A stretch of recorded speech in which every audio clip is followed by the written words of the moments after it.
Why does the chaos feel like connection? You know the relationship hurts you, yet you can't escape. This is the dark psychological paradox of trauma bonding, a survival mechanism that hijacks our most basic instincts, confusing pain with love. You know, this is the painful riddle right at the heart of the whole thing. It's that feeling of being pulled in two totally opposite directions. Your conscious mind is just screaming, "Get out," but there's this deeper, almost primal part of you that feels this unbreakable pull to stay. And I want to be clear, this is not a failure of logic. It's a conflict between your instinct to flee and a really powerful compulsion to stay. So, to really unravel this, we're going to take a 6-part journey.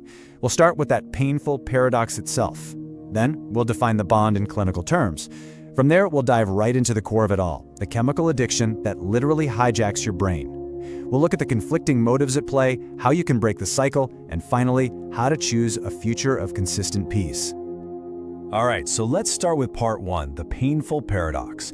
This is all about that internal war, that battle between your survival instinct and an overwhelming compulsion that feels just as powerful, sometimes even more so. This is the question, isn't it? From the outside, it just looks so simple. Your friends, your family, they might just say, just leave. But if you're the one inside that dynamic, it feels like trying to tear off a part of yourself. There's this profound sense of loyalty, of connection, even love, that seems to exist right alongside all the pain and the fear. The first step toward clarity is understanding that this confusion isn't some character flaw, but a predictable response to a very specific and very toxic environment. Now, to fight something, you first have to be able to name it. So in this second section, we're defining the bond. Giving this experience a clinical, objective name is incredibly powerful. It helps shift your perspective from "what's wrong with me" to "what is happening to me." It takes the problem outside of you and makes it something you can actually understand and, dismantle.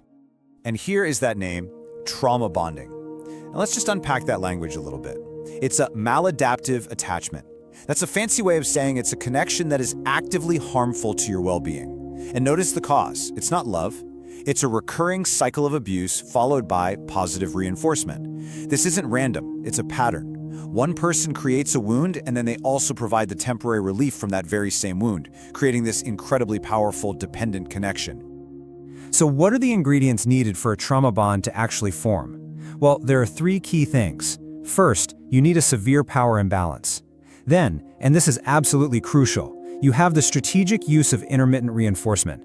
This isn't just a relationship with good days and bad days. It's a calculated, unpredictable pattern of cruelty mixed with sudden kindness. And the result? The victim's brain completely misinterprets the sheer intensity of this survival roller coaster for the intensity of a deep, profound love. Okay, this brings us to the very core of our explainer, Section 3, the chemical addiction. This is where we answer that central question of why your brain confuses pain with love. Because it's not just psychological, it is deeply neurological. It's how your brain's own survival chemistry gets turned against you. This addiction cycle is the engine that drives the trauma bond. Think of it as a systematic 4-step process. It starts with high-intensity chaos, the abuse. Then, that's followed by a sudden, unpredictable break, a moment of kindness. This whiplash triggers a massive chemical spike in the brain, and over time, this creates a powerful dependency on the cycle itself, forcing the person to rationalize the abuse just to survive the emotional roller coaster. So let's look closer at step 1, chaos. During the abuse phase, your brain is just flooded with cortisol, the main stress hormone. Your entire system goes into fight or flight mode. You're living in a state of high alert, constant fear, and anxiety. It's an exhausting and deeply damaging state to be in. And now, here comes the hijack. When the abuser suddenly switches gears and offers a moment of kindness, that unpredictable relief triggers a massive flood of reward chemicals. We're talking about dopamine, the molecule of craving and motivation, and your body's own natural opioids, which create feelings of euphoria and attachment. This rush isn't just pleasant, it's an incredibly powerful neurochemical cocktail. So here's the most crucial point. Your brain isn't coding the kindness itself as love. It's coding the massive, overwhelming relief from the terror as love. Think about it. The bigger the pain, the more cortisol. The more cortisol, the more profound the relief when it finally stops. The more profound the relief, the bigger the dopamine and opioid spike. Your brain learns to associate this person, the very source of your pain, with the most intense feeling of relief and reward it has ever experienced. It literally mistakes survival for romance. So how does the brain even handle this profound internal conflict, knowing about the abuse while feeling this intense attachment? It uses a defense mechanism called cognitive dissonance.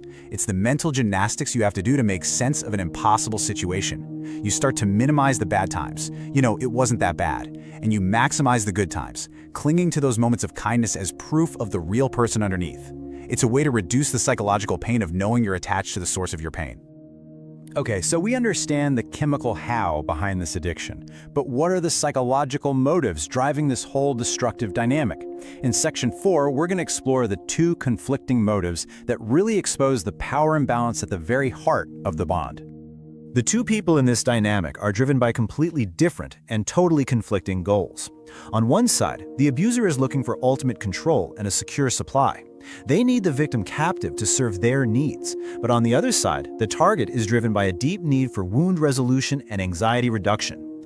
Often, this cycle is actually reactivating earlier traumas, and the target is unconsciously trying to fix the past by finally getting safety from the very person who is injuring them now. And this is just the tragic misinterpretation that the target makes. The sheer amount of emotional pain they go through, all the fighting, the crying, the desperate attempts to fix things, all of this turmoil starts to feel like evidence of a deep, passionate connection. The thought process is something like, if I'm hurting this much, it must be real love. The pain itself becomes the justification for staying. So how in the world do you fight back against a process that's wired into your own brain chemistry? Well, in Section 5, we're going to shift from analysis to action, breaking the cycle. There are concrete, strategic steps you can take to dismantle these invisible chains. Here are the 3 non-negotiable defenses. First, you have to name the bond. Consciously relabel the feeling not as love, but as a trauma bond. Second, you have to implement absolute no contact. This is, without a doubt, the hardest but most critical step. And third, you have to use external reality testing, constantly checking your perceptions against those of trusted friends or a therapist to fight off those internal rationalizations. Let's really focus on this idea of no contact, because reframing it as the detox is perfect. That is exactly what it is. You are chemically addicted to that cycle of cortisol and dopamine, and the only way to break an addiction is to cut off the supply of the drug. Total severance is the only way to stop that intermittent reinforcement pattern and allow your brain's chemistry to finally reset and begin to heal. Any contact, no matter how small, risks reactivating the entire cycle. So why are these 3 steps so effective together? Well, it's because each step is a direct antidote to a specific part of the mechanism. Naming it a trauma bond removes the guilt and shame you might feel for leaving someone you thought you loved. Absolute no contact physically stops the chemical reinforcement cycle. It gives your brain a chance to heal. And finally, reality testing, talking to people you trust, writing things down, directly fights back against the cognitive dissonance that keeps you trapped in a distorted reality. And this brings us to our final section, choosing consistent peace. After all the analysis and the strategy, what's the ultimate goal? What's the mindset that leads to true, lasting freedom? If you take only one thing away from this whole explainer, let it be this. Really let this sink in. That gut-wrenching, all-consuming intensity that you've been told is passion, it's actually the sound of your survival instinct screaming. It is a measure of the threat, not the depth of your love. Seeing it this way turns a source of confusion into a validation of your own strength to survive. So, let's wrap this up. First, remember that trauma bonding is a survival mechanism that explains exactly why your brain confuses pain with love. It works through a predictable pattern. Intermittent reinforcement creates a huge chemical spike of stress followed by relief, which forces your brain into cognitive dissonance, locking you into the chaos. But true healing begins when you break that loop. By naming the bond for what it is and implementing absolute no contact, you make a conscious choice. You choose consistent peace over those sporadic, addictive, intense highs. And really, that's the ultimate choice it all comes down to. It's not about choosing between one person and another. It's about choosing between 2 completely different ways of life. So the final question is this: will you choose the addictive high of chaos or the consistent calm of peace? The answer to that question is the beginning of your path forward.